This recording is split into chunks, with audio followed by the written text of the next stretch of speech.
TIFU by making my wife think I killed myself. Right off the bat I want to say that I'm in no way shape or form making light of suicide. This was not a prank gone wrong, or something I did on purpose, but rather a very unfortunate series of usually perfectly benign activities that led to me accidentally terrifying and mortifying my wife. Burner for reasons. This happened a couple of weeks ago. I tripped and sprained my ankle. It's been bothering me enough that I've been taking Epsom salt baths in the evenings after work. In addition to helping with the sprain and swelling, I also find it incredibly relaxing. Say what you want about a grown man taking a bath, I enjoy a good soak. I also deal with a condition called angiokeratoma. It's basically blood vessels that have expanded and cause a few small, albeit slightly unsightly, dark spots, a rather sensitive area. I call them old man spots. They're harmless, and most of the time I don't even notice, but every once in a while, I'll irritate one of these small bumps, and it bleeds like a son of a bitch. Additionally, it takes forever to get the bleeding to stop. It's not like I can elevate my balls, let alone put a band-aid on. Well, on the day in question, I get a text from my wife that she's going to be working late. So, I get home and decide to soak my ankle / enjoy a little peace and quiet. It's not really important how I did it, but I ended up nicking one of those spots. So, after cursing a reasonable amount, I start the lengthy ritual of holding TP against it and checking every so often to see if it's stopped. Even after the bleeding stops, I have to be very careful for the next few minutes to not get it started again, almost like scratching off a very fresh scab. Well, I finally get it stopped, and a short time later, proceed with my bath. I put on my headphones, closed my eyes and relaxed. I wasn't asleep, but I was really zoned out and relaxed until I was snapped out of it by my wife screaming in absolute terror. I've never ever heard her or anyone scream like that. It scared the shit out of me, and I jolted awake, nearly flew out of the tub. I shouted, "Honey? What the fuck?" She didn't answer me. She was in a heap on the floor bawling. It took me a second to figure out what the hell was going on before shouting, "Jesus Christ." I could see what it must look like to her. I had apparently not stopped the bleeding as well as I thought I had, and my wife walked in on me, eyes closed, slouched over in bathtub full of very bloody water.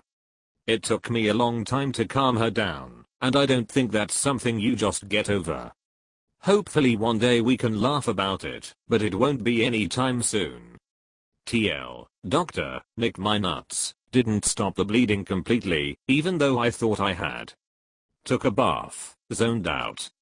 Wife walked in on me oblivious to the fact I was bleeding into the water and thought that I had killed myself. Sorry, honey. Scotch tape. Testiclasp. Adhestical TM. Spermaband. Not intended for men with vasectomies. Shaft pitcher. Edit member Mendowina welder unit uniter whistle stitcher. At least she didn't walk in and start celebrating. She picks up the phone. "Rachel, the son of a bitch finally did it. You get the champagne, and I'll call those brothers we met at the bar last week." Edit, I'm keeping it champagne, damn it. Hello Elstert, so this life insurance policy does pay out in cases of suicide, right? As long as it has been in force for 2 years.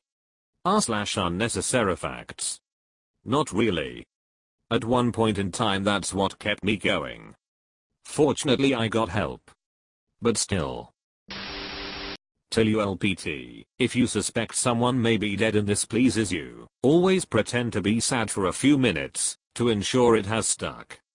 ULPT, want to find out how someone really feels about you? Replicate the op exactly. Friend 1, man, Johnny freaked me out today. Glad he was okay. Friend 2, did he do the whole cut his balls in the bathtub thing? Friend 1, yep. Friend 2, 3, 4, he does it to everyone. Friend 1 leaves the group. Subsequently, friends 2, 3, 4 leave the group. Not often I laugh out loud at internet strangers. This has got to be the funniest thing I've read in months. If I wasn't broke I'd give you gold. Edit. Wow, I don't think I deserve gold, but thank you kind stranger. He got everything but gold. Edit. Well now he got gold for all you latecomers. I'm all seriousness, it is a problem for women too. The other day I was shaving and nicked something. Can't even see without a mirror. Liquid band-aids are a thing. I use them for irregular cuts. Do not apply this stuff to the gonads. That stuff burns like a mofo. Can confirm the burning like a mofo from liquid band-aid. I've used it to cover a spot or two on my face before, so that makeup would hide it better, and also not get into the wound. And holy hell does it sting. It does stop after a second though, so if you can tough it out. But it also doesn't work well on any skin that stretches/moves much. It will split and peel off. I'm kind of shocked you could comfortably relax in Epsom salts with an open wound. That shit burns. Probably why the bleeding started again. Epsom salts draws stuff out. Hell, just warm water would make that scab pretty useless. Seriously, I was confused at how Op thought any amount of stopping the bleeding would matter if he was going to immediately soak it for an extended period of time. When my family used Epsom salts for our feet, we always just used a large bucket with warm water, never a full bath with the stuff with his risk of bleeding. I'm surprised he'd go all in like that. If his wife didn't find him, I wonder if he actually could have bled out enough to pass out. With a tiny cut like that it would probably take way too long to lose any reasonable amount of blood. Doesn't take much blood to turn water red. I got a normal nosebleed while in a bath once, and it looked like a murder scene by the time I got out. Blood is pretty potent when it comes to discoloring bath water. Plus people can usually lose a pint of the stuff without even noticing the difference. I mean maybe some people can donate blood and not feel any different afterward, but there's a reason they make you sit for at least 10 minutes afterward before they consider it safe for you to drive home. That story is nuts. Spot on. All this talk about some bloody nuts. With some bloody spots. Are your boys okay though? Asking the important question. Seriously, everyone's focused on the big picture, but I'm still trying to deal with the fact that this guy has a condition that makes his nutsack bleed profusely. Meanwhile I slightly nip mine while trimming and have a mini panic attack. Damn. I don't normally comment on the TIFUs. I just chuckle and move on. This one was intense.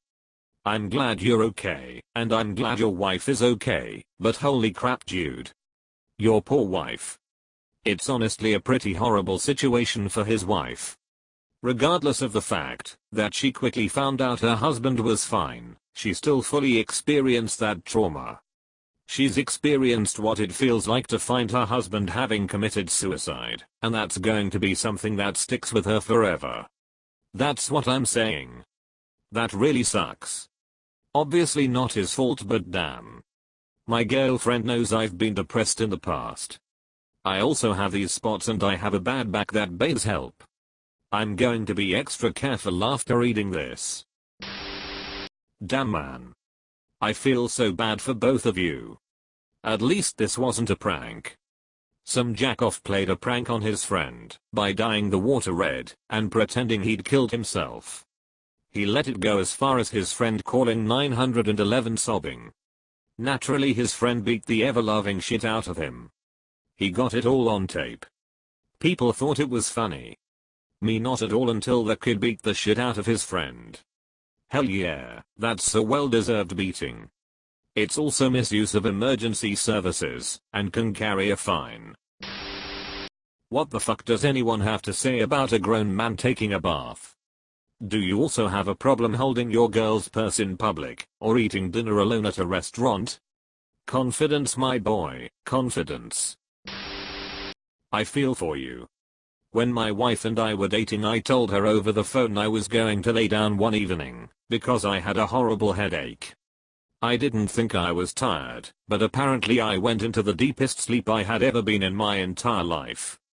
Fast forward a few hours, she's trying to call me, I'm not answering the phone, and she starts to worry.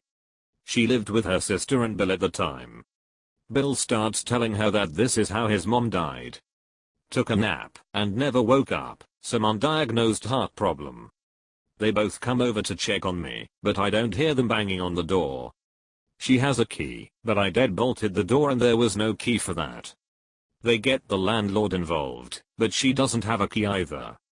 Bill starts to talk about how he bets I'm cheating, and too afraid to answer the door. They are even banging on the wall in the vacant apartment that shares a wall with my bedroom, right behind my bed. Eventually I wake up, open the front door. Everyone is standing there. Future wife is crying. She's so pissed at me for not answering, and I have no idea what is going on. She was pretty certain I was dead. I think she overreacted. FWIW, falling into a deep sleep like that is not me at all.